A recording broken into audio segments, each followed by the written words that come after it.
Hi friends, welcome to Mantra devotional YouTube channel. நம்ம இப்போ இந்த வீடியோ என்ன பார்க்க போகிறோம் அப்படின்னா, அதுக்கு முன்னாடி இந்த யூடியூப் சேனலை பார்க்குற எல்லாருமே வந்து மறக்காம சேனலை சப்ஸ்கிரைப் பண்ணி உங்களோட ஆதரவாக இந்த யூடியூப் சேனலுக்கு தெரிவிங்க. நம்ம என்ன பார்க்க போகிறோம் அப்படின்னா, நவராத்திரி பற்றி தான் பார்க்க போகிறோம். இந்த நவராத்திரி அப்படின்னு பார்த்தீங்கன்னா 9 நாட்களுக்கு நீண்டு 10ஆம் நாள் விஜயதசமியாக நிறைவுறும் மகிழ்ச்சியான கொண்டாட்டம் தான் இது. அதாவது பக்தி செலுத்துவதற்கும் இறை அருளுக்கு நன்றி தெரிவிப்பதற்கும் நம் முன்னோர்கள் வகுத்து கொடுத்த வழிமுறைகளில் ஒன்று தான் அது. பொதுவாகவே பக்தி செலுத்துவது என்பது குதூகலமான விஷயமா தான் இருக்கும். இறைவன் நம் நாமங்களை ஜபித்தோ, இறை ஸ்லோகங்களை பாடியோ நம் சந்தோஷ மனநிலையை வந்து வெளிப்படுத்துவதே பக்தி. இதில் கொஞ்சமும் வருத்தம் இல்லை, எதிர்பார்ப்பும் இல்லை, எல்லாம் இன்பமயம்தான். வேண்டுதல், பரிகாரம் எல்லாம் பக்தியை சேர்ந்தது இல்லை, அது பரம்பொருளோட நம் மேற்கொள்ளும் வியாபார நிபந்தனை, அவ்வளோதான். நம் நெஞ்சத்துக்கு மிகவும் நெருங்கியவுடன் உரையாடும் ஆத்மார்த்த உணர்வை தருவது தான் வந்து பக்தி.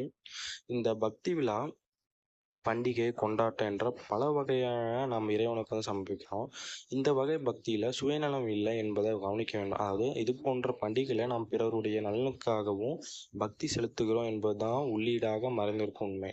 பண்டிகையை சிறப்பாக கொண்டாடும் வகையில் நம்ம சில வகை நிவேதன பொருட்களை வந்து தயாரிக்கிறோம். அவற்றை நம்ம உட்கொள்வதற்கு முன்னதாக இறைவனுக்கு அர்ப்பணிக்கப்பட்டுவிட்டு பிரசாதமாக அக்கம் பக்கத்தவர்களுக்கு கொடுப்போம். அச்சமயம் வீட்டுக்கு வரும் உறவினர்கள், நண்பர் ஆகிய விருந்தினர்களுக்கு அளிக்கிறோம். இப்படி நாம் சமுதாய நல்லிணக்கத்தை வந்து உருவாக்குறோம். அதோடு பண்டிகையை கொண்டாடும் போது பூஜைக்காக மலர்கள், பழங்கள், அலங்கார பொருட்கள், வாசனை பொருட்கள், நிவேதன மூலப்பொருட்கள் ஆகியவற்றையெல்லாம் வாங்குவதன் மூலம் சில பல வியாபாரிகளின் வாழ்வாதாரத்துக்கும் நம்ம வந்து உதவுகிறோம். இப்படி சமுதாய பொதுநலன் நாடி நாம் கொண்டாடும் பண்டிகையில் சந்தோஷத்தை மட்டும் பரிமாறிக்கொள்வது என்பது உண்மைதான்.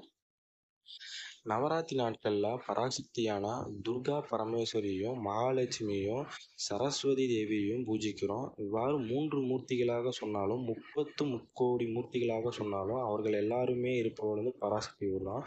இந்த உண்மையை பரதேவதையை சிருஷ்டி செய்பவள் வந்து என்றும், அவளை பரிபாலனம் செய்பவள் வந்துட்டு என்றும், அவளை சம்ஹாரம் செய்பவள் என்றும் லலிதா சகஸ்ரநாமம் வர்ணிக்குது. அதாவது லலிதையாக, துர்க்கையாக இருக்கிற பராசக்தி தான் மகாலட்சுமியாகவும் சரஸ்வதியாகவும் இருக்கிறாள் அப்படிங்கிற பொருள். ஆதிபராசக்தியான துர்க்கையை பொதுவாக பார்வதியோடு ஐக்கியப்படுத்தி சொல்லலாம். அவள் ஹிமவானின் புத்திரியாகையால் மலைமகள், மகாலட்சுமியாக பார்க்கடலில் தோன்றியதால் அலைமகள், சகலகலா ஞானமும் தருவாள் கலைமகள் என்று சொல்கிறாங்க. பார்வதி, மகாலட்சுமி மற்றும் சரஸ்வதி ஆகிய முப்பெரும் தேவியரும் எல்லோருக்கும் பொதுவாக அனுகிரகம் செய்யக்கூடியவர்கள்.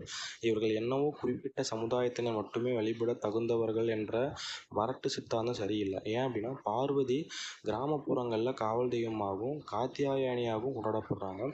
இவங்களை வந்து இது பண்ணுறதுக்காகவே வந்து உலகத்தையே அச்சுறுத்தி வந்த அரக்கர்களை அன்ன பராசக்தி துர்க்கையாக அவதாரம் எடுத்து அழித்தான்னு சொல்கிறாங்க. அசுரகுணம் கொண்டவர்களுக்கு ஆனாலும் கடுந்தவம் இயற்றி பல வரங்களை பெற்றிருந்தாலும் அரக்கர்கள் தாய்மை நிறைந்த ஒரு பெண்ணை அவர்கள் அழிக்க முன்வருகிறார்கள் என்றால் அவர்கள் எத்தகைய குடிமைக்காரர்களாக இருந்திருக்க வேண்டும் என்பதை உலகம் வந்து நிரூபித்தாங்க. இதையெல்லாம் இந்த மாதிரி வந்து கொண்டாடுறதுனால தான் வந்துட்டு பராசக்தியோட 3 அம்சங்களும் ஒவ்வொன்றும் 3 நாட்களாக மொத்தம் 9 நாட்களில் வந்து பிரசித்தி பெற்று நவராத்திரி 9 நாட்களாக கொண்டாடுறாங்க. உங்கள் வீட்லேயும் நீங்கள் வந்து நவராத்திரி கொண்டாடிங்க அப்படின்னா கமெண்ட் பண்ணுங்கள்.